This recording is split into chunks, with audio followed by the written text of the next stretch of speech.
दो टूक सीधी बात। प्राचीन काल में आसाम प्राग ज्योतिषपुर का राज्य क्षेत्र था। पुराणों के अनुसार ये कामरूप की राजधानी था। महाभारत काल में जहाँ का राजा नरकासुर था, उसके बाद उसका पुत्र भगदत्त राजा बना। हालांकि आसाम में अहोम राजों की ही ज़्यादा चर्चा की जाती है और आज हम भी बात करेंगे इसी धरती पर पैदा हुए संतराज रुद्रांकर हजारिका की, जो असम क्षेत्र के ही रहने वाले हैं और वहीं पे रह के आज अपना कार्य कर रहे हैं। इसके साथ साथ हम इसकी बैकग्राउंड हिस्ट्री के बारे में भी थोड़ी आप लोगों को जानकारी देंगे। कुछ इतिहासकारों का मानना है मध्यकाल में सन 1228 में ब्रह्मा के चीनी विजेता चाउ लुंग शिव का फा ने इस पर अधिकार कर लिया। वह अहोम वंश का था, जिसने अहोम वंश की सत्ता जहां कायम की। अहोम वंश का शासन 1829 पर्यंत तब तक बना रहा जब अंग्रेजों ने उन्हें हरा दिया। कहा जाता है कि अहोम राजाओं के कारण ही इसका नाम आसाम पड़ा। शक्तिशाली अहोमों ने मुगल साम्राज्य के विरुद्ध 17 बार लड़ाई लड़ी और जीत हासिल की। वास्तव में वह एकमात्र राजवंश थे जो मुगल साम्राज्य के अधीन नहीं हुए। इतिहासकारों ने आज तक वीर शिवाजी, महाराणा प्रताप और अकबर के बारे में ही हमें ज़्यादा जानकारी दी है। लाचित बोरफुकन असम के इस योद्धा के बारे में दुर्भाग्य की बात यह है कि आज भी इस वीर योद्धा का नाम भारत के कुछ 10% लोग ही जानते हैं। और जनाब रुद्रांकर हजारिका जी की पैदाइश भी डेकियाल, नौगाम जिला असम में हुआ। आप एक साधारण परिवार से ताल्लुक़ रखते हैं। आप जी के वालिद साहब स्वर्गीय सत्य हजारिका और माता श्रीमती दीपाली हजारिका एक कुशल गृहिणी है। नमस्कार, आदाब, सत श्री अकाल। दो टूक सीधी बात प्रोग्राम लेकर एक बार मैं फिर आपकी खिदमत में हाजिर हूँ। जैसा कि आप जानते हैं, इस प्रोग्राम के बाद हम आपकी मुलाकात करवाते हैं एक ऐसी शख्सियत के साथ जिन्होंने ज़िंदगी के किसी न किसी सूबे में एक खास मुकाम हासिल किया है, एक अपनी अलग पहचान बनाई है। आज जिस शख्सियत को हमने स्टूडियो में जन्नत दी है, उनका नाम किसी तारुफ का मोहताज नहीं है। कला की दुनिया में इनके नाम को सभी जानते हैं। आज हमारे साथ बेहद ही खास मेहमान, जाने माने मूर्तिकार रुद्रांक, जो असम के रहने वाले हैं, हमारे स्टूडियो में विराजमान है। नमस्कार रुद्रांक जी, दो टूक सीधी बात प्रोग्राम में आपका स्वागत है। सबसे पहले आप बताइए कि आपका जन्म कहाँ हुआ और उस वक्त आपके पारिवारिक माहौल कला के प्रति कैसा था घर में? जी, पहले आपको बहुत बहुत शुक्रिया। नए वर्ष के पहले दिन आपने मुझे ऐसा मौका दिया आपके सारे से बात शेयर करने के लिए, और हमारे आसाम की तरफ से दिल्ली में आपके स्टूडियो में बैठकर ये सारी बातें बताने के लिए पहले आपको और सारे आर्टिस्ट कलाकारों को नववर्ष की शुभकामनाएं। मेरा आसाम में जन्म हुआ है। असम प्रदेश का एक बड़ा ज़िला है जहाँ पर हमारा फिलोसोफर, दार्शनिक महापुरुष श्रीमंत शंकरदेव जी ने जन्म लिया था, जो हमारा गुरु है, कला का गुरु है, संगीत का गुरु है, अभिनय का गुरु है। उसी जगह में मेरा जन्म हुआ है। नौगांव जिला के कलियाबड़ में मेरा गांव का नाम है ढेकियाल गांव। और मेरा जन्म के समय मेरा पिताजी और मेरा माँ और मेरा एक बड़े बहन थे। फ़िलहाल अभी मैं माँ के साथ ही रहता हूँ। मेरा बहन का शादी हो गया है और मेरा पिताजी मेरा 3-3.5 साल में गुजर गया है। तब से लेकर अब तक जो मेरा आर्ट का जर्नी है, उसमें मेरा हमेशा पहला गुरु माता जी ही है। हाँ, माता जी तो हमेशा रहती है। माँ का ऋण हम कभी नहीं चुका पाते और माँ से बड़ा गुरु कोई होता भी नहीं। और आपको कब लगा कि आपको कलाकार ही बनना है? हम बचपन में आपको उन यादों में ले जाते हैं जब आप स्कूल में पढ़ते थे। जब स्कूल में आपने पहले कब ड्राइंग किया या कब सोचा कि मुझे कलाकार ही बनना है? उस वक्त आपको किस शख्सियत ने प्रेरणा दी या कौन पहले गुरु थे? मैं बोलना चाहूँगा, ये बहुत मेरे लिए गौरव की बात है, बहुत दुख की भी बात है ये, कि मेरा एक चाचा था जिनका नाम था सपून कुंवर हजारिका जी। मेरा चाचा ने उन्होंने एकेडमिक वहाँ पर डिप्लोमा करके आर्ट किया था, लेकिन पहले वहाँ पर आर्ट का इतना बड़ा माहौल नहीं था। लेकिन गांव में हम लोगों का जो कीर्तन गृह है, नामघर है, वहाँ पर बहुत सारे कलाकार ने जो हम लोग का ट्रेडिशनल भावना है, जो संस्कृति है, वहाँ पर मेकअप के लिए और ये परफॉर्मेंस करने के लिए बहुत सारी चीज़ें बेम्बो स्लिट से, काउडंग से बनाते थे। उस टाइम में हमने देखा था इसको कैसे बनाया जाए। और दूसरा चीज़, वहाँ पर बचपन में हमारा कीर्तन के नामघर के पास एक तालाब से ऐसे से आठा जैसे मिट्टी निकलता था, उससे हम लोग छोटा छोटा मूर्ति, मेरा दोस्त लोग, भाई लोग, ऐसे ही हम लोग बनाते थे। उससे हमारा इंस्पिरेशन आया था।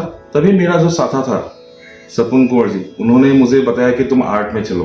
तो मैं पहले स्कूल ही नहीं गया, एकेडमिक स्कूल नहीं गया, लेकिन 2 या 2.5 साल में मैंने आर्ट स्कूल ज्वाइन कर लिया था। तभी ऐसे ही पतला कागज़ में हमको पहले आर्ट करने के लिए इंस्पिरेशन माँ और साचा ने दिया था। वही मेरा आर्ट का शुरुआत है। धीरे धीरे जो हमारा नामघर में जो वैष्णव कल्चर के लिए जो भी परफॉर्मेंस के लिए जो भी तैयारी किया जाता था, उनमें हम लोग भाग लेते थे। उसमें हमें बहुत मज़ा आता था। फिर माँ ने भी सोचा, घर के सभी लोग सोचा कि आगे बढ़ के ये थोड़ा क्रिएटिव बनेगा। तो उसी इंस्पिरेशन से आज इस मुकाम तक पहुंचा हूँ, जिसमें मेरा घर का माहौल ही मेरा आर्ट के लिए मतलब मेरा सबसे ज़्यादा इंस्पिरेशन था। तो आपने BFA कब की और उस वक्त आपके कौन कौन गुरु थे? जी, पहली बात तो मैं जब आर्ट स्कूल ज्वाइन किया था, मैं रंगम आर्ट स्कूल था, वो कलियाबर में ही था, जखलाबंधा में। रंगम आर्ट स्कूल में मैं 1998 में ज्वाइन किया था। तब से लेकर मेरा जर्नी चलता रहा। हम लोगों का डिप्लोमा पीरियड 11 साल था। तो 2007 में मेरा art college, government college of art and craft, Assam में एक ही लौटा आर्ट कॉलेज है जो नॉर्थ ईस्ट का पहला एकेडमिक आर्ट इंस्टीट्यूट है। वहाँ का जो सीनियर था, वो लोग आर्ट कैंप के लिए हमारे स्कूल में गया था। तभी उन लोगों का काम देखकर मुझे बहुत अच्छा लगा कि हम लोग ऐसे ऐसे लैंडस्केप करते थे, ऐसे ड्राइंग करते थे, लेकिन उसके अलावा भी उसके ऊपर भी कोई आर्ट होता है। तभी हमारे सीनियर से पता चला कि गुवाहाटी में एक आर्ट कॉलेज है और उसमें पढ़ाई कर सकते थे, डिग्री कर सकते हैं। तो मैं 2012 में गुवाहाटी आया। 12 में मैंने बैचलर ऑफ फाइन आर्ट्स के लिए ज्वाइन किया। फिर उस वक्त कौन कौन से गुरु थे आपके और जिनसे आपने कला की वो बारीकियां सीखी? जी, मेरा सौभाग्य है कि मैं इस कल्चर की तरफ आकर्षित इसलिए हुआ। मेरा पहला गुरु था मेरा हॉस्टल का सीनियर। मेरा हॉस्टल का नाम था जिवेश्वर बरुआ, जिन्होंने असम में आर्ट कॉलेज का वो स्थापन किया था। तो डिपार्टमेंट का गुरु है मेरा, पहले वो थे हमारे कृष्ण गोस्वामी जी, राहुल चंद्र गगोई जी और गोपाल सोनार जी। इन तीनों गुरु का मुझे स्कल्पचर सीखने के लिए डिपार्टमेंट से सीख मिली थी। उसके अलावा कई थॉट्स, कई मतलब कॉन्सेप्ट डेवलप करने के लिए मुझे ग्राफिक्स डिपार्टमेंट का मेरा गुरु जी पिता समान दिलीप तामोली जी, और पेंटिंग से अतुल बरुआ सर से, और अप्लाइड से दुर्लभ भट्टाचार्य सर से, कहीं से हमारे गुरु से मुझे प्रेरणा मिली काम करने के लिए। और उनकी बदौलत में आगे जाके असम सेंट्रल यूनिवर्सिटी में स्कल्पचर में मैंने मास्टर डिग्री भी कर लिया। मास्टर डिग्री जब कर रहे थे आप जी, आपने कौन कौन सी टेक्निक और मीडियम में काम किया, उसके बारे में भी जरा संक्षेप में बताइए। असम में फिलहाल हम लोगों का ऊद में काम करने का बहुत मज़ा है, क्योंकि नॉर्थ ईस्ट में ऊद का बहुत एक ट्रेडिशनल चलता आया है वहाँ से जी। और और उसके अलावा कौन कौन सी वुड होती है जिसमें आप काम करते हो? वहाँ पर हमारा शीशम का ऊद होता है, सेगुन होता है, गमाड़ी होता है, और कटहल का जो पेड़ है वो पेड़ से भी हम लोग बहुत सारे काम करते थे। और इसके अलावा हम लोग का वहाँ पर मिट्टी में बहुत गुण है, मतलब जिससे हमारा काम करने के लिए मज़ा है। और हमारा वहाँ का मिट्टी का जो मतलब आठा है, उससे हम लोग बहुत दिन तक, सालों भर तक उसको प्रैक्टिस कर सकते हैं।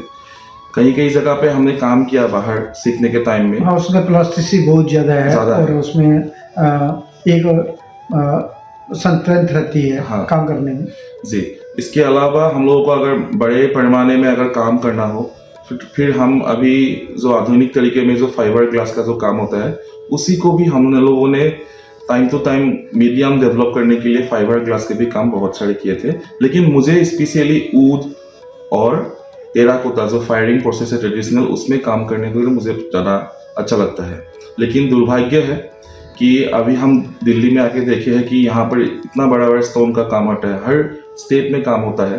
तो हमारे वहाँ पर स्टोन का काम करने के लिए हम लोगों को अभी तक मौका नहीं मिला, और वैसा कोई मतलब एनवायरनमेंट भी नहीं है काम करने का, कोई सीख भी वैसा मतलब माहौल नहीं बना है अब तक। तो आपके बदौलत हमको अभी वो इंस्पिरेशन मिली है कि कहीं पे भी स्टोन कर्विंग का काम कर सकते हैं। तो हम वही मतलब सोच लेकर अभी यहाँ पर आप पहुँचे हैं, आपको ढूंढकर। और आप आसाम में बहुत जनप्रिय है कि अगर स्टोन का कुछ काम करना हो तो देवीदास जी से एक बार बात करो।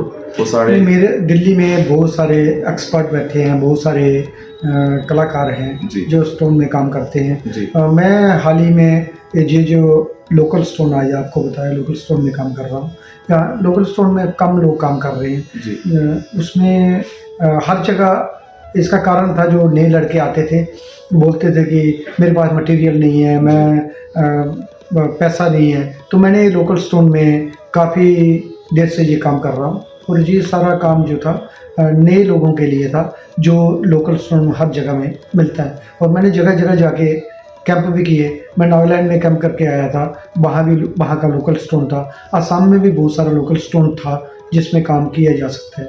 तो मेरा इसलिए आज मैंने आपको बुलाया भी था स्टूडियो में कि तुम्हें दिखाता हूँ कि इसमें भी काम होता है, और तुम्हारी जगह जो स्टोन असम में आराम से अवेलेबल है, उसमें काम तुम शुरू कर सकते हो। जी, पहले भी हमारे आपसे आसाम से बात हुआ था। हाँ। उस टाइम में हम लोगों ने इतना बड़ा पैमाने में नहीं सोचा था कि ऐसा हाँ, तुम्हारे एक सीनियर थे, हमारे एक जूनियर थे, चंदन जी, बेस बोलवा जी, उन्होंने बताया कि काम ऐसे हो सकता है।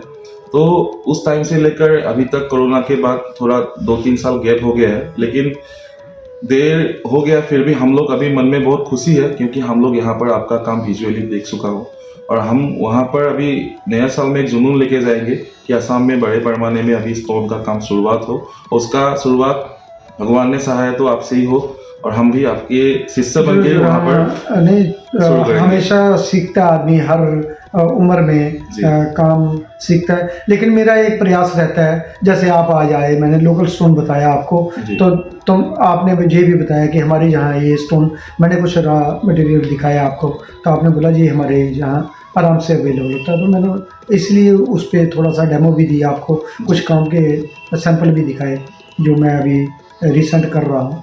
तो आपको ज़रूर उससे प्रेरणा मिली होगी। जब आप शुरुआत करोगे तो तब थोड़ा एक्सपीरियंस बढ़ेगा। सबसे अच्छा बात देवी जी मुझे ये लगा कि हमने आर्ट के थ्रू पूरा इंडिया एक्सप्लोर कर चुका हूँ। वहाँ पर पेंटिंग, प्रिंट मेकिंग सब कुछ काम देख चुका हूँ, लेकिन स्कल्पचर के बारे में हमको जो काम हमने प्रैक्टिस किया वो हमारे बारे में पता है। लेकिन आसाम नॉर्थ ईस्ट को छोड़कर अलग अलग स्टेट में जो स्टोन का काम होता है, अगर उनसे हम लोग डायरेक्टली पूछे कि ये काम का प्रोसेस कैसा होता है, तो वो लोग लंबा चौड़ा बहुत बातें बोलता है कि इसका टेक्निकल प्रोसेस बहुत गहरा होता है, बहुत टाइम लगता है, बहुत दिक्कत है, ये सबके पास के बारे में नहीं है। लेकिन आप पहला ऐसा स्कल्पटर है जिन्होंने बताया है कि जमीन में पड़ा हुआ चीज से भी आप लोग इसको शुरुआत कर सकते हैं। और मैंने अभी सारा ये जितना भी दिखाया है लोकल, चाहे मेरा असेंबल काम रहता है, would, stone, metal, ceramic, terracotta सब असेंबल कर करता हूँ। मैंने इसलिए आपको कुछ काम दिखाए कि इनमें आप अपनी जगह पे बैठ के काम कर सकते हैं।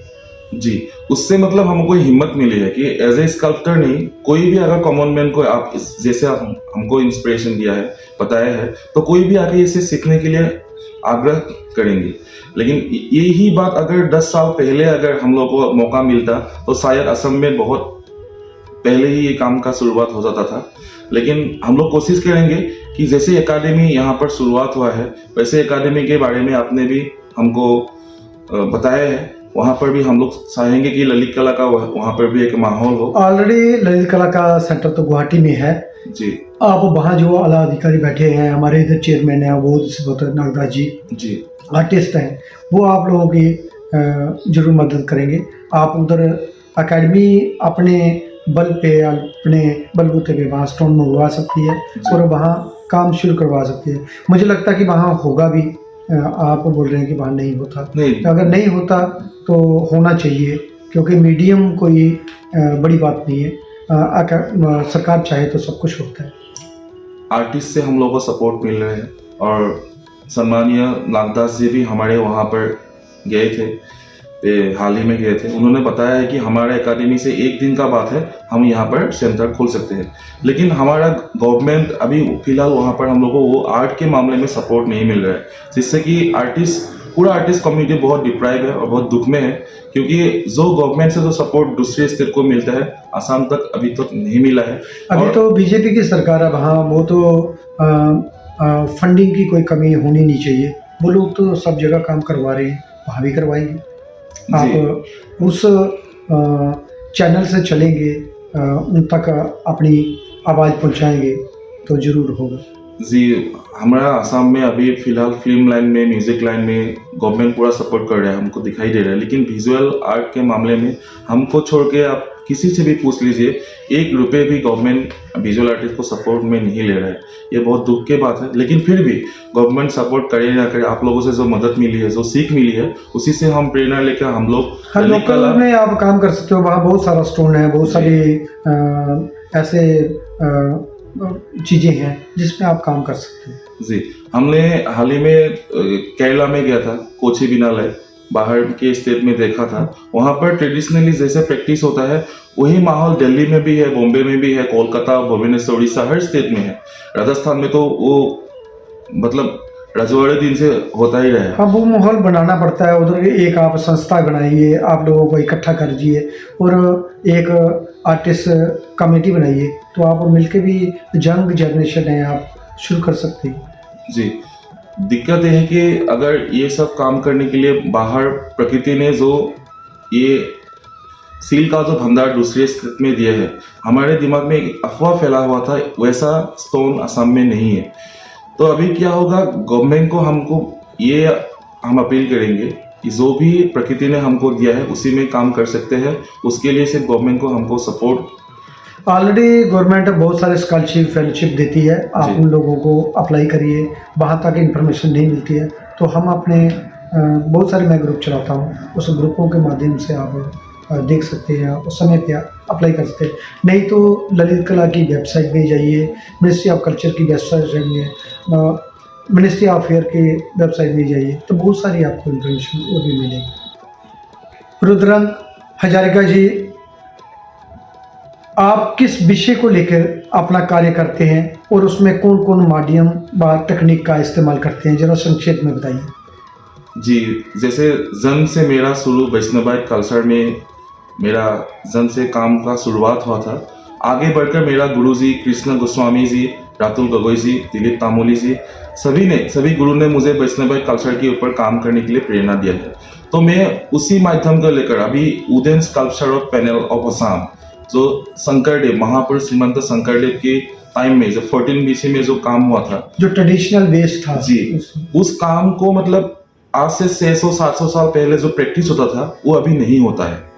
अभी हमारे असम में सिर्फ मैन्युस्क्रिप्ट प्रिंटिंग और मार्क्स मेकिंग का जो ट्रेडिशन है वो चल रहा है, लेकिन वुड कार्विंग का जो ट्रेडिशन था, जो नाम घर में होता था, जो कीर्तन घर में होता था, सत्र में होता था, वो प्रैक्टिस अभी खत्म हो गया है। तो हम अभी आधुनिक तरीके से जितना भी हम कॉन्टेम्पोररी, अभी मैं डुअलिटी के सब्जेक्ट के ऊपर भी काम कर रहा हूँ और पॉजिटिव निगेटिव ये दोनों सोर्स को लेकर मैं काम कर रहा हूँ। लेकिन उनके साथ में मुझे जो वैष्णवाइट कल्चर का जो भी जितना भी आर्ट फॉर्म्स था, जितना आर्ट टेक्निक्स था, जो हमारा महाभारत रामायण के ज़माने से जो कहानी के आधार में जो काम किए गए थे, उसमें मुझे स्कल्पचर में करने के लिए बहुत शक्ति मिलता है। तो मैं आगे जाकर जितना काम होगा, स्टोन का हो या वुड का हो, मैं वैष्णवाइट कल्चर का जितना सारा काम हो गया है हमारे हाथ से, होती कला को तुम फिर से जिंदा हाँ, उनको जिंदा करने के लिए दिल से कोशिश कर रहा हूँ और आगे जाकर उसको मैं थोड़ा बड़ा अपने ट्रेडिशन को बचाने के लिए और बहुत अच्छी सोच है आपकी। आप उसको कहाँ तक ले जा सकते हैं। दुख की बात है कि wooden sculpture panel of Assam Vaishnavite period का इसमें रिसर्च वर्क भी नहीं है। अगर हम गूगल में भी पढ़ना चाहते हैं, आसाम का जितना सारा बड़ा बड़ा नामघर है, बड़ा बड़ा मंदिर है, वहाँ का मंदिर के ऊपर तो रिसर्च हो चुका है बहुत सारा, लेकिन हमारा जो 600-700 साल पुराना जो स्कल्पचर्स है उदन में, जो नामघर सत्र में है, उसके ऊपर रिसर्च वर्क नहीं है और उस काम को लेकर प्रैक्टिस भी नहीं है। तो मेरा सोच ऐसा है, जो काम दूसरा लोग नहीं करना है मुझे वही करना है। जिसको बारे में लोग नहीं सोच रहे, कॉमन पीपल नहीं सोच रहे, आर्टिस्ट भी उसको छोड़ चुके हैं उस प्रैक्टिस को, मुझे उस काम को आगे लेके जाना है। और 2024 का शुरुआत में जितना सारा प्रैक्टिस होगा, जितना छोटा बड़ा काम होगा, मैं उद्यम स्कल्पचर वैष्णव पीरियड के ऊपर ही काम करना चाहता हूँ। दोस्तों आइए एक नज़र डालते हैं रुद्रांकर हजारिका जी द्वारा बनाए मूर्ति शिल्पों में। जनाब रुद्रांकर हजारिका जी की पैदाइश गांव डेकियाल, नौगाम, जिला असम में हुआ। आप एक साधारण परिवार से ताल्लुक़ रखते हैं। आप जी के वालिद साहब स्वर्गीय सत्य हजारिका जी और माता श्रीमती दीपाली हजारिका जी एक कुशल गृहिणी हैं और परिवार में बड़ी बहन जानी दीदी डॉक्टर शिल्पा हजारिका है और वह परिवार में पहले व्यक्ति हैं जो आर्ट फील्ड में आए। आप जी की पढ़ाई लिखाई भी आसाम में हुई।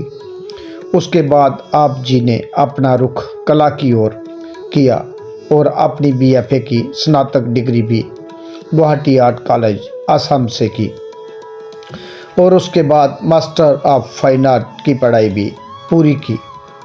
आज वह अपने गांव में ही रहकर कई कमीशन वर्क व अपना क्रिएटिव कार्य कर रहे हैं और कई स्टेट व नेशनल व इंटरनेशनल प्रदर्शनियां भी अलग अलग जगह कर रहे हैं। इन्होंने कई स्टेट अवार्ड, नेशनल अवार्ड और कई जूनियर अवार्ड भी अपने नाम किए हैं और कई सामाजिक संस्थानों में भी वह समाज सेविका का नेतृत्व भी संभालते हैं और इनकी अपनी एक संस्था भी है जिसमें वह लगातार कार्य करते नजर आते रहते हैं। संयुक्त राष्ट्र रुद्र हजारिका जी हाल ही में ग्रुप प्रदर्शनी लेकर दिल्ली ललित कला अकेडमी में आए और अपने कई साथियों के साथ इन्होंने ग्रुप शो यहीं पे किया और कई महान हस्तियां इनके इस प्रदर्शनी में आई और इनके कार्य को सहारा। रुद्रांकर हजारिका जी ने कुदरत की गोद में बैठकर कुदरत की बनाई हुई बेहद अपने आसपास दिखने वाली प्राकृतिक चीज़ों को अपनी अभिव्यक्ति का जरिया बनाकर, अभूतपूर्व जरिया बनाकर अपना कार्य विभिन्न विभिन्न माध्यमों में कर रहे हैं। आज दुनिया भर में उनके द्वारा बनाए गए लकड़ी के मूर्ति शिल्पों व अन्य धातुओं में कार्य प्रदर्शनियों देश विदेश में अलग अलग हिस्सों में लग रही हैं और वह काफ़ी समय से कई समाज सेविका का कार्य भी लगातार कर रहे हैं। रुद्रांकर हजारिका जी आज ललित कला अकेडमी रीजनल सेंटर गढ़ी में आए हुए हैं।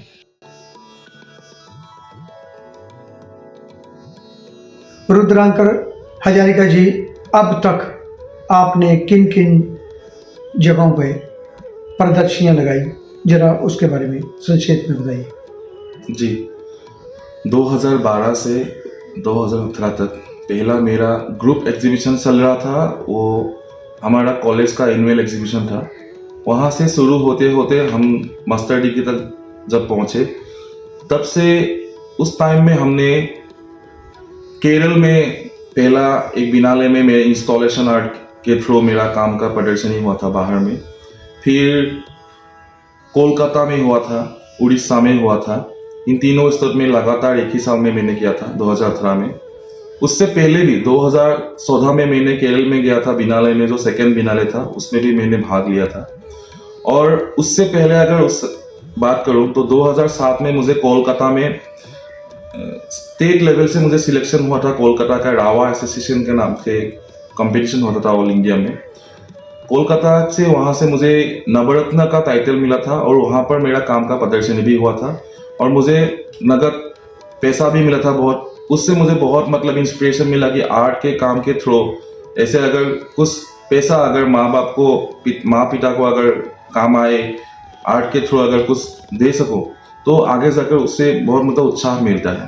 तो कोलकाता स्टेट ने वो मुझे उत्साह दिया था, फिर केरल ने दिया था, और आगे जाकर आसपास का हमारा नॉर्थ ईस्ट का जितना सारा स्टेट था वहाँ पर हमने अपना काम का प्रदर्शनी करने के लिए मौका मिला था through government of cultural affairs, NCERT ऐसा संस्था में हमको मौका मिला था। और अभी हाल ही में अब ललित कला अकादमी में मैंने 2 एग्जीबिशन के लिए मैंने सिलेक्ट हुआ हूँ, नेशनल एग्जीबिशन के लिए। रुद्रांकर हजारिका जी, अब तक आपको कहाँ कहाँ अवार्ड व स्कॉलरशिप या फेलोशिप मिले, जरा संक्षेप में बताइए। काम के थ्रू अभी तक जितने भी मुझे सम्मान मिला है वो सम्मान शायद मेरा काम देखकर और मेरा वजूद देखकर ही लोगों ने आगे बढ़ाया है। उसमें मेरा अपना जन्म जो स्थान है वहाँ का असिस्टेंट कमिश्नर बितुपन नेउक जी ने मेरा पहला काम को सहारा था 2018 में। तभी नौगांव जिला का DC ऑफिस के तरफ से मुझे गवर्नमेंट का एक सोलो एग्जीबिशन करने के लिए मौका मिला था, पहली बार जब मैंने बैचलर ख़त्म की। वहाँ से मुझे गवर्नमेंट से एक सम्मान मिला था काला रत्न करके। फिर मुझे आगे जाकर अवार्ड के मामले में मैंने सोचा कि जितना सारा काम अभी मेरा सीनियर लोग कर रहा है उसके हिसाब से उन लोगों को अवार्ड मिल रहा है। अगर अवार्ड के पीछे भागूंगा तो लोगों को बुरा लगेगा, इसलिए मैंने फेलोशिप या अवार्ड इसके पीछे मैं ना भागा हूँ अब तक, और कोई अप्लाई भी नहीं किया हूँ। आगे जाके सोचता हूँ कि अवार्ड और फेलोशिप के मामले में मेरा काम के हिसाब से मुझे अगर कोई सपोर्ट करे या दिखा दे कि तुम ऐसे कर सकते हो तो ठीक है, लेकिन अपने से अभी तक मैंने नहीं सोचा है। और काम के बारे में ही सोच रहे हो, ये बहुत बढ़िया काम ही अवार्ड होता है जी। और बाकी तो सम्मान सरकारें करती है और अकेडमी करती है, वो चलता रहता है, उसमें काम पे कोई फ़र्क नहीं पड़ता। हाँ, एक एक्सप्रेशन मिलता है और एक दिली तमन्ना होता है कि सम्मान मिला तो ज़्यादा काम होता है। जी, जैसे कि हाल ही में हमारा नॉर्थ ईस्ट के आसपास का जितना सारा ये हम लोग का प्रदेश है, जैसे कि हो नेपाल हो, बांग्लादेश हो, भूटान हो, इन सारी जगहों में बहुत सारे नेचुरल क्लैमिटी आए थे।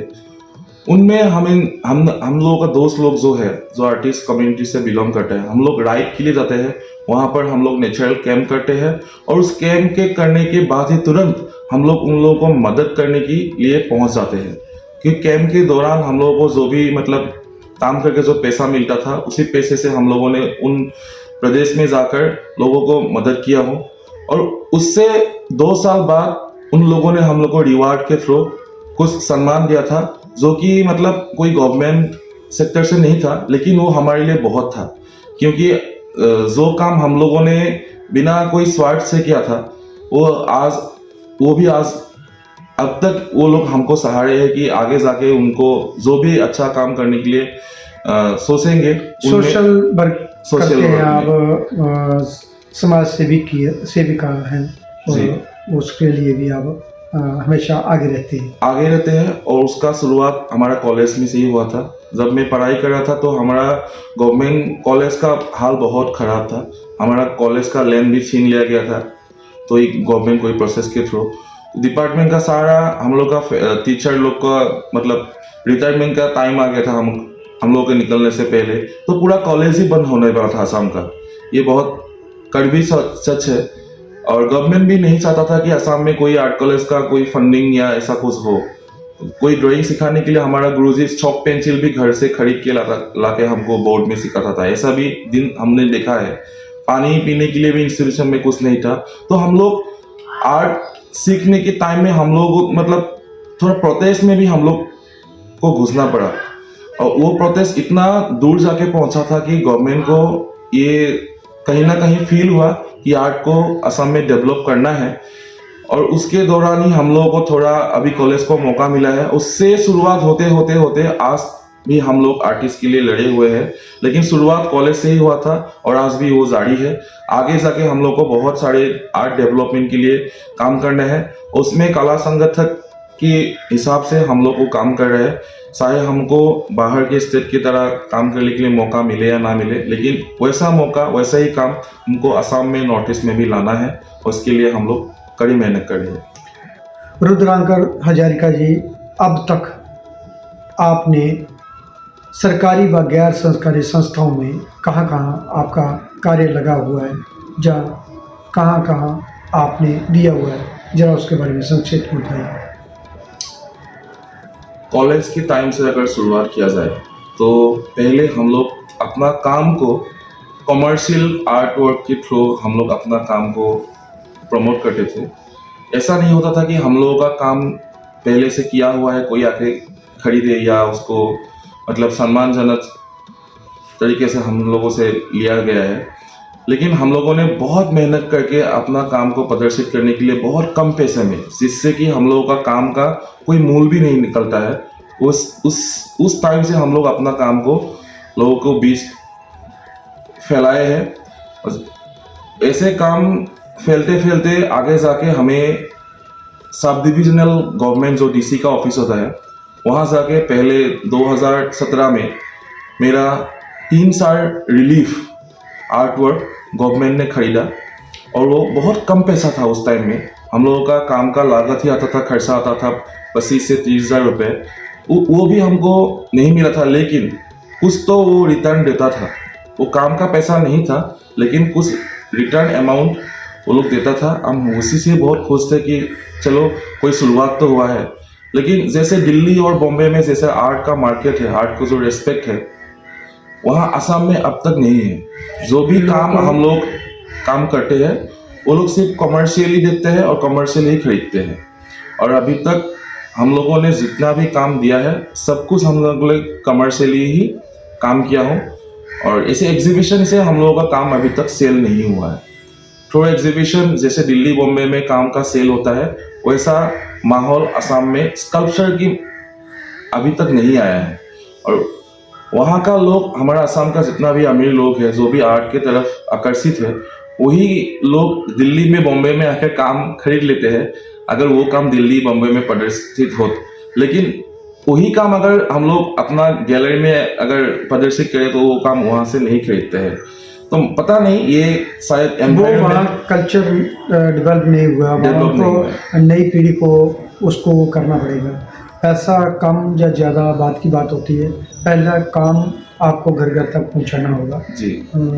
वो प्रयास आप लोग करें तो आगे तक चलेगा जी। और प्रयास जारी है। अभी हमारा नामघर में जो हमने बताया, वैष्णव जो जितना भी कीर्तन घर है, नामघर है, वहाँ का अभी आर्ट डेकोरेशन के लिए हम लोगों को बुलाया जाता है और वहाँ पर हमारा काम का मतलब मेहनत का फल मिलता है। कहीं कहीं जगह में उस काम को डोनेशन के थ्रू हमको पैसा मिलता है। कोई ऐसा बड़ा नेता होता है, कोई बड़ा समाज से संगठक होता है जिन्होंने हमको काम को सहारा है और बोला है कि आप ऐसा 10 ऊँट का काम बनाइए, ऐसा 2 ब्रोंज का काम बनाइए, ऐसा भगवान को बैठाने का सिंहासन बनाइए। तो मतलब धर्म कमर्शियल काम जो है, कमर्शियल गैलरियाँ होगा, प्राइवेट कलेक्शन में काम है आपका बहुत जगह वैसे हम लोग काम किया है, अनगिनत काम किया है। अब एक सवाल कि आपने दृश्य कला के अतिरिक्त और कौन कौन सी ऐसी कलाएं हैं जो आपको प्रभावित करती हैं, जहाँ आपको आती हैं, जरा उसके बारे में संक्षेप बताइए। बचपन से मैंने आर्ट से पहले भी एक चीज सीखा था अपना पिताजी से। मेरा पिताजी अंकिया भावना जो होता है, महापुरुष श्रीमंत शंकरदेव माधव जी ने जो शुरू किया था, जिसके थ्रू हमारा मतलब पूरा रामायण महाभारत का जितना सारा कहानियां हैं वो परफॉर्मेंस आर्ट के थ्रू दिखाता था। तो परफॉर्मेंस के थ्रू में अंकिया भावना में मैंने बहुत हिस्सा लिया है, बहुत रोल आपके वहाँ ओजी पाल होता है, उजापाली होता है और यात्रा भी होता है। उसके अलावा एक मतलब राजा महाराजा के ऋषि मुनियों के जो वेश पोशाक पहन के जो परफॉर्मेंस किया जाता है उसको हम लोग असम में अंकिया भावना बोलते हैं। अंकिया भावना में मैंने बहुत सारे अंकीय भावना में पार्टिसिपेट किया हूँ, बहुत दिल से किया हूँ और उसमें मुझे बहुत खुशी मिलता है। और ये हमारे अंकीय भावना क्या होते हैं? जैसे नुक्कड़ प्ले होते हैं, इस टाइप का होता है, जहाँ जैसे हम थिएटर में करते हैं उस टाइप का होता है? ज़रा संक्षेप में बताइए, क्योंकि बहुत सारे ऐसे कलाकार हैं जहाँ हमारे कला प्रेमी हैं जिनको असम से दूसरी जगह भी इस जर्नी को देखते हैं, आपकी जर्नी को, तो उनको मालूम पड़े कि ये क्या है, उसके बारे में थोड़ा बताइए। अंकीय भावना हम लोगों का पूरा भावना और दिल से जुड़ा हुआ एक रियलिटी शो है। जैसे कि बताए अभी ट्रेडिशनल होता है प्योरली।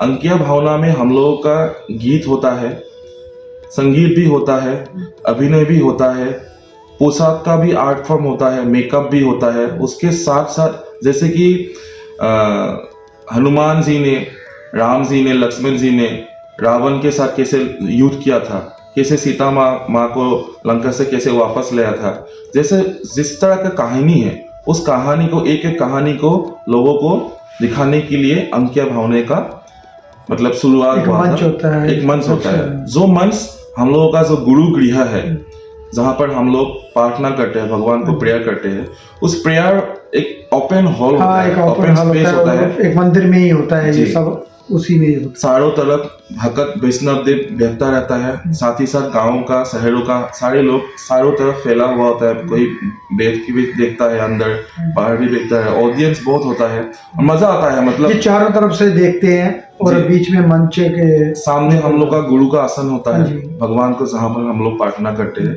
तो एक एक आर्टिस्ट आता है, अपना परफॉर्म करता है और पूरा ओपन होता है। मतलब अंकीय भावना में स्टेज में अभी थोड़ा कमर्शियल टाइप में होता है, लेकिन हमारा कलियाबर में, नौगांव में, जहाँ पर शंकर देव जी का जन्म हुआ था, वहाँ पर भी अभी भी ओपन ही है। और उस चीज में मुझे आर्ट के जैसा ही मतलब बहुत अच्छा लगता है, सुकून मिलता है। और जब हम लोग अंकीय भावना करता है तो हम लोगों का एक्सप्रेशन और माइंड थॉट उस कैरेक्टर में घुस जाता है। तो बहुत कैरेक्टर ऐसा है जिसके नाम से भी मुझे अभी वो लोग बुलाते हैं। कोई हमको बाली बुलाता है, वहाँ पर हनुमान बुलाता है, कोई राजा के नाम से बुलाता है। लेकिन आज तक मुझे कोई मतलब ये निगेटिव रोल का मौका नहीं मिला है। मेरा घर से भी मतलब उन लोग, मामी ने बोला कि तुम निगेटिव रोल मत करो, और आज तक पॉजिटिव रोल ही किया हूँ जितना किया हूँ। तो मुझे परफॉर्मेंस करने में बहुत अच्छा लगता है। और उसके अलावा आर्ट किया हूँ, परफॉर्मेंस किया हूँ, और समाज सेवा के थ्रू मैं अपना पूरा मतलब अपना समय योगदान देते हो। बहुत अच्छी बात है कि समाज सेवक को और जन कल्याण के हित में सोचते हैं जी। एक आखिरी सवाल, अब तक आपने जो बात नहीं कही है, जो मन में है, जो हमने अभी तक नहीं पूछी है, जो बताना चाहते हो, वो अपने मंच के थ्रू आप रख सकते हो। मेरा जब कोरोना के टाइम आया था, उस टाइम में मेरा जन्म का उद्देश्य क्या था, मैं किस लिए पढ़ाई किया, आगे जाके मैं क्या करूँगा, कॉमन मैन की तरह मर जाऊँगा, ऐसा बहुत सारा सोच और डिप्रेशन आया था। लेकिन फाइनली मेरा अभी दिमाग में ये ठान लिया हूँ कि जैसे कि मुझे आर्ट वर्क और समाज सेवा, ये दोनों मेरा रेल की पटरी की तरह हो गया है। अगर मैं आर्ट छोड़कर अगर खाली समाज सेवा करूँ तो मुझे लगता है कि मेरा वजूद हो जाएगा, और अगर खाली आर्ट करके समाज सेवा भी छोड़ दूँ तो मुझे लगता है मैं थोड़ा सेल्फिश बन गया हूँ। थोड़ा अपने थिंकिंग के बारे में सोचता हूँ, समाज के बारे में सोचने के मुझे टाइम क्यों मैं नहीं दे रहा हूँ, ऐसा मतलब महसूस होता है। तो इस दोनों चीज़ को कंबाइन करके मेरा अभी एक ही मिशन है। जैसे कि हमारा असम में एक कड़वी सच है और आखिरी सच है कि अभी तक मास्टर डिग्री करने के लिए, PhD करने के लिए कोई भी गवर्नमेंट ऑर्गेनाइजेशन आर्ट को एडॉप्ट नहीं किया है, डेवलप नहीं किया है। कोई भी डिपार्टमेंट पूरा इंडिया में आर्ट अभी एजुकेशन डिपार्टमेंट के अंदर है। पहले शुरुआत में असम में भी एजुकेशन डिपार्टमेंट में ही था, लेकिन वो नेशनल तौर पे कल्चरल अफेयर्स के अंदर चल रहा है, जिसमें कि वो हम लोग का आर्ट को एजुकेशन पर्पस के लिए अभी भी लोग नहीं सोचते हैं कि वो जैसे कि मतलब बहुत पीछे का सोच है। मतलब तो हमको आर्ट का डेवलपमेंट के लिए मुझे खुद का जीवन पूरा समर्पित करना है। आर्ट डेवलपमेंट के लिए मैं एक बड़ा इंस्टीट्यूट बनाने का मेरा सपना है, और इस सपने में बहुत सारे लोग जुड़े हुए हैं। और इसके लिए हम बताना चाहते हैं कि हाँ, आप एक संस्था भी चलाते हैं और उसके साथ भी बहुत सारे लोग जुड़े हुए हैं। अभी हाल ही में आपका शो था, उसमें जी। भी उन्होंने जिक्र किया था आपका। जी। आप उसमें अच्छे पद पे हैं, ज़रा उसके बारे में भी बताइए। कौन सी संस्था है और किसके साथ आप काम करते हैं, किन लोगों के साथ करते हैं, कौन कौन साथी हैं आपके? पद का मामले में पद तो हमने कभी भी किसी से नहीं मांगा और कभी सोचा भी नहीं था कि हमें इतना दिग्गज लोग रहते समय मुझे ऐसा सम्मानित पद से काम करने के लिए, समाज सेवा करने के लिए मौका मिलेगा। लेकिन लोगों का जो विश्वास है, जो प्यार है कि ये लड़का आगे जाकर पहले से जैसा काम कर रहा है आगे जाकर और करेगा, इसको सपोर्ट करना चाहिए। तो उस सपोर्ट सिस्टम के थ्रू हम लोग का एसोसिएशन ऑफ विजुअल आर्टिस्ट है, एसोसिएशन जो गवर्नमेंट ऑर्गेनाइजेशन, मतलब एक लौता गवर्नमेंट रजिस्टर्ड ऑर्गेनाइजेशन है, उसमें मैं अभी वर्किंग प्रेसिडेंट हूँ। और उसके अलावा हम लोगों का government college of art and craft Guwahati का जो एल्यूमिनी एसोसिएशन है, उसका भी मैं अभी फिलहाल जनरल सेक्रेटरी हूँ। और मेरा खुद का दो संस्था है, एक है श्रीमंत शंकरदेव मानव संस्कृति फाउंडेशन। इस फाउंडेशन का शुरुआत होने से पहले 2012 में ही हम लोगों ने क्राउड, एक ग्रुप ऑफ आर्टिस्ट का नाम से शुरू किया था, जिसका दो चार दोस्त तन्मय दास करके है, विश्वजीत दास करके है, पराग दास करके है, ये लोगों ने हम लोग और मैं, हम सारों लोगों ने पहले टाइम शुरुआत किया था कि हमको जैसे कि केरल में स्टेट में देखा था आर्ट, म्यूजिक एंड परफॉर्मेंस, ये तीनों चीज़ों को लेकर जैसे बाहर की विदेशी पर्यटकों को जैसे परफॉर्मेंस देता है अपने स्टेट के बारे में, जैसे वो रॉ कल्चर को प्रेजेंट करता है, वैसे ही हमारे असम में लेकिन आर्टिस्ट, विजुअल आर्टिस्ट अलग जगह रहते हैं, सिंगर परफॉर्मेंस अलग जगह रहता है और एक्टर भी अलग जगह रहता है। सब मिलकर असम का कल्चर को डेवलप करने के लिए कोशिश अब तक नहीं हुआ है। वो कोशिश करने के लिए हम लोगों ने क्राउड, एक ग्रुप ऑफ आर्टिस्ट किया। जैसे कि हम लोग थिएटर देखने के लिए जाता है, लेकिन कितना थिएटर आर्टिस्ट आर्ट एग्जीबिशन देखने के लिए आता है, हम लोग म्यूजिक का वीडियो देखते हैं, स्टेज परफॉर्मेंस भी देखते हैं, कि कितना सिंगर हम लोग का आर्ट फॉर्म देखने के लिए आता है। तो हम लोगों ने कोशिश किया, चलो बड़े लोग तो नहीं आए, हम लोग छोटे जो लोग हैं, जो बच्चे स्टूडेंट्स हैं, हम ऐसा कोशिश करते हैं जैसे कि दिल्ली में एनएसडी हो, ड्रामा का सेक्शन होता है, म्यूजिक का सेक्शन होता है, आर्ट का सेक्शन होता है, तीनों जगह का अलग अलग जो बाउंड्रीज है उसको छोड़कर हमको एक साथ मिलकर एक बड़ा इंस्टीट्यूट ग्रो करना है। सोच है। और उसी इंस्टीट्यूट से हमको पूरा दुनिया का लोगों को असम के कल्चर को दिखाना है, उसको आगे बढ़ाना है। कि हम तो बाहर जाकर पीएचडी रिसर्च के लिए बाहर की यूनिवर्सिटी आता है, ऐसा कब होगा जब बाहर का आर्टिस्ट, पूरा दुनिया का आर्टिस्ट असम में जाकर, नॉर्थ ईस्ट में जाकर रिसर्च करेगा, ऐसा इंस्टीट्यूट होगा, ऐसा माहौल होगा, मंच होगा। तो उसी मंच को बनाने के लिए हमारा एक ही सपना है। उस मंच को बनाने के लिए अभी तक हम लोगों ने प्राइवेट सेक्टर में जितना हो जाए उतना कोशिश किया है, लेकिन उससे कुछ नहीं होता है जब तक हम लोगों का ब्यूरोक्रेट्स, हम लोगों का गवर्नमेंट पॉलिसी मेकर जब ये नहीं सोचेगा। तो हमारा अपील है कि गवर्नमेंट नॉर्थ ईस्ट में जैसे कि मेडिकल काउंसिल होता है, स्पोर्ट्स काउंसिल होता है, ऐसे कोई आर्टिस्ट काउंसिल बनाए जिसमें साल में फिल्म के लिए, म्यूजिक के लिए जितना करोड़ करोड़ फंड मिलता है, आर्टिस्ट के लिए 1000 लाख रुपए भी अगर होता है तो उससे बहुत बड़ा काम हो सकता है। अगर कोई सपोर्ट नहीं करेगा तो कुछ नहीं होगा। लेकिन हम लोग जो एल्यूमिनी है, जो आर्टिस्ट है, बहुत लोग घर में ही बैठ के डिप्राइव हो गया है, उनका छवि, उनका मूर्ति, सभी शिल्प मतलब जमीन में मिल गया है। तो उनको प्रिजर्व करने के लिए भी हम लोगों का अभी म्यूजियम सफिशिएंट नहीं है, हम लोगों का बहुत आर्ट गैलरी भी असम में नहीं है। जैसे कि दूसरे स्तर को जितना मौका मिला है, जितना सपोर्ट मिला है, असम में अब भी आर्ट के मामले में बहुत बहुत कोसों दूर पीछे है। अब भी हम लोग दिल्ली को अगर देखते हैं, असम को देखते हैं आर्ट के मामले में, तो बहुत 50-60 साल पीछे है। ऐसा लगता है कि आर्ट का शुरुआत ही नहीं हुआ है। जो लोग अभी हमारा दिग्गज जो गुरु लोग काम कर रहे हैं, वो अपने सेल्फ मोटिवेशन लेकर, अपना एक जुनून लेकर खुद से वो काम कर रहे हैं, कोई सपोर्ट नहीं है। लेकिन आर्टिस्ट को जिंदा रहने के लिए ऐसा माहौल बनना पड़ेगा, ऐसा मंच तैयार करना पड़ेगा। तो हम लोग कोशिश कर रहे हैं कि किसी ना किसी को तो ये शुरुआत करना पड़ेगा।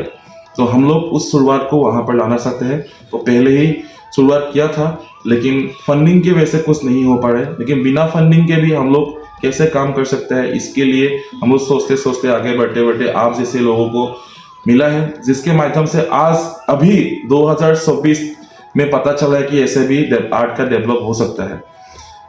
लेकिन वो बार हमारा असम का आर्टिस्ट को मतलब पता नहीं, कम्युनिकेशन बहुत गैप है, चर्चा नहीं होता है, आर्ट टॉक नहीं होता, आर्ट का उनको एक सेमिनार नहीं मंच होता पे है। लाने के लिए आप लोगों को प्रयास करने पड़ेंगे जी और ज़्यादा से ज़्यादा लोगों को साथ में जोड़ना पड़ेगा। जी, और आपके माध्यम की सीधी बात से हम लोग को दरख्वास्त है, जो भी लोग नॉर्थ ईस्ट में आके काम करना चाहते हैं, असम में आके काम करना चाहते हैं, हम लोग अपने तरफ से पूरे हृदय से उनको स्वागत करते हैं कि आइए आप नॉर्थ ईस्ट के भारत की एक बड़े 7 राज्य को आप आर्ट के मामले में थोड़ा मदद कीजिए, डेवलप कीजिए, ताकि दूसरे स्टेट की तरह असम और नॉर्थ ईस्ट को भी आर्ट के मामले में थोड़ा बढ़ावा मिले, अटेंशन मिले, प्यार मिले, जिससे कि हमारा समझ पीछे ना रहे, आगे बढ़े, हौसला बढ़े। तो हम लोगों को जो स्ट्रगल्स करना पड़ा आर्ट के मामले में सीखने के लिए, अपना काम दिखाने के लिए, आगे जाकर नई पीढ़ी को वो सब नहीं दिक्कत ना करना हो, तो उसी कोशिश में हम लोग काम भी करेंगे और ऐसा प्लेटफॉर्म भी बनाएंगे। और आपको बहुत बहुत धन्यवाद कि आपके थ्रू अभी हम असम में जाकर बहुत सारा ऐसा कर सकते हैं, और आपका जितना सारा दोस्त लोग, जितना दिग्गज सम्मानीय आर्टिस्ट लोग हैं, उनको भी हम इसी मंच के थ्रू इनवाइट कर रहे हैं कि आइए, असम आइए, नॉर्थ ईस्ट आइए और हमारा आर्ट वर्क को डेवलप करने के लिए हमको मदद कीजिए। हम लोग स्वागत करते हैं, हम लोग दिल और जान से पूरा जोश में है कि हम लोग कुछ बदलाव लाएंगे। बहुत अच्छा सोच विचार है आपकी। एक आखिरी सवाल, जी जो नॉर्थ ईस्ट के लोग हैं या कलाकार बनना चाहते हैं, या जो इस फील्ड में ऑलरेडी काम कर रहे हैं, उनको टिक के किस तरह काम करेंगे या इस मंजिल तक पहुंच पाएंगे, जरा उसके बारे में आपके क्या विचार हैं? क्या आप संदेश देना चाहते हैं नई जनरेशन को कि किस तरह काम करना चाहिए, किस तरह उनको टिक के रहना चाहिए? मुझे लगता है अभी टिक के रहने के लिए बहुत सारा सेक्रीफाइसेस जो बाहर में है, असम से जो बाहर निकल के आए हैं, उन लोगों को करना पड़ेगा, क्योंकि अभी एक कंपटीशन का माहौल है। अभी यहाँ पर रहने के लिए, खुद को सरवाइव करने के लिए बहुत सारा मेहनत करना पड़ता है, लेकिन असम में बद से बदतर हो गया है। अभी वहाँ पर कोई सोचे वैसा भी माहौल नहीं है। तो हम लोग दरख्वास्त करेंगे सभी नॉर्थ ईस्ट से जुड़े हुए आर्टिस्ट को, जो दिल्ली बॉम्बे में इतना अच्छा अच्छा काम कर रहे हैं, चाहे गवर्नमेंट या कोई ऑर्गेनाइजेशन आपको सपोर्ट ना करे, एक करे लोग ना आपको करे, जरूर करेंगे। लेकिन हम चाहते हैं कि हम आपके साथ जुड़े और आप लोग हमें सपोर्ट कीजिए, हम भी आपको स्वागत करेंगे। लेकिन वो माहौल शुरू करने के लिए किसी ना किसी को आगे बढ़ के नई आना पीढ़ी पड़ेगा। को तो आप जैसे कलाकारों को आगे आगे इकट्ठा करना पड़ेगा, जी। तभी तो वो काम होगा, जब कर पाएंगे। हाँ, नई पीढ़ी को तभी ये मतलब इंस्पिरेशन मिलेगा जब बड़े लोग थोड़ा सेक्रीफाइस करेंगे। मुझे ये बोलने में बहुत मतलब दुख होता है कि पता नहीं, आर्ट का मतलब कला से जो जुड़े होते हैं वो हमेशा खुद के लिए सोचते हैं और पूरा समाज के लिए भी सोचता वाले लोग होते हैं, आर्ट के लोग में जो जुड़े हुए होते हैं। लेकिन कहीं ना कहीं पे मुझे लगता है कि हर कोई अपने बारे में ही सोच के एक कोने में बैठ गया है। अगर बाहर भी निकल के आ गए हैं, वो भी अपने बारे में ही सोच के बैठ गया है। लेकिन ये कब बदलाव आएगा कि हम लोग सभी लोग मिलकर ऐसा समय का निर्माण करें जिस समय से हम लोगों का मतलब इससे भी आगे बढ़ने के लिए, आधुनिक तरीके से काम करने के लिए हम लोग सोच पाएंगे। ऐसा सोच पैदा करने के लिए शायद बहुत साल लग जाएगा। अगर खुद के बारे में सोचकर अगर अंदर बैठ जाएंगे तो ऐसा नहीं होना चाहिए। हम चाहते हैं कि नए पीढ़ी को आगे बढ़ाने के लिए जो पुरानी पीढ़ी है वो अंदर ना बैठे, ये उम्मीद ना खो दे कि कुछ नहीं होगा, बहुत कोशिश पहले कर लिया हो, कुछ नहीं हुआ, अभी क्या होगा। वो कोशिश आप लोगों ने आज से 15 साल 20 साल पहले शायद किया होगा, कुछ ना हो पाया होगा, लेकिन पुराने और नए ज़माने लोगों अगर मिलकर कुछ काम करें तो लगता है कुछ ना होने के मामले से कुछ ना कुछ तो होगा। तो चाहते हैं कुछ हो, कुछ बदलाव हो, आर्ट का डेवलपमेंट हो और समाज में वो दिन लौट के आए जो राजा महाराजा के दिन में था, लेकिन अब नहीं है। रुद्रांकर हजारिका जी, बहुत बहुत धन्यवाद। आप दो टूक सीधी बात प्रोग्राम में आए और आपके बारे में जाना, आपके कला के बारे में जाना और आपके कल्चर के बारे में बहुत सारी बातें आपने बताई जो इस माध्यम से हम जन जन तक पहुंचाने का प्रयास करें। बहुत बहुत धन्यवाद। दोस्तों, ये थे हमारे रुद्रांकर हजारिका जो असम के रहने वाले थे, मूर्तिकार हैं और युवा कलाकार हैं जो कला सामाजिक सेवाओं में भी हिस्सेदारी बराबर निभाते हैं। धन्यवाद रुद्रांकर हजारिका जी। दोस्तों, ये थे हमारे साथ रुद्रांकर हजारिका जी जो असम से थे। दोस्तों, अगली बार हम फिर मिलेंगे किसी नई कड़ी में नए कलाकार के साथ। तब तक देवीदास खत्री को दे इजाज़त। जय हिंद, जय भारत।